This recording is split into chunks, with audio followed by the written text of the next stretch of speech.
Last one for this chapter. So, visual arguments.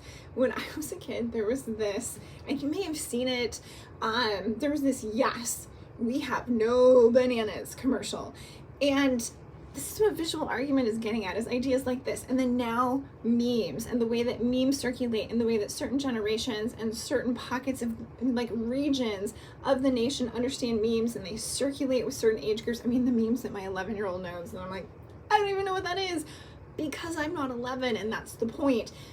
This is the controversy within theories with visual images. So if I say, and you can Google and find this really random video, the "yes, we have no bananas," you can look at and you can see what it's communicating and why it's supposed to be a joke. And that's where theorists are like, well, it's supposed to be a joke, therefore truth is not relative, truth is captured. And theorists are like, but not everybody's going to get it.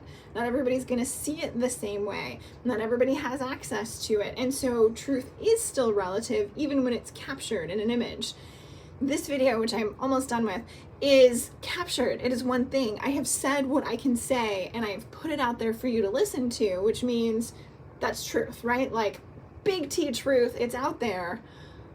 But my examples might not work for you, and you might have questions, and so now we have to negotiate truth still. Or you might know the references I'm talking to, or you might call your parents, who are probably about my age, and be like, hey, do you remember this commercial? And they're going to tell you a funny story about it.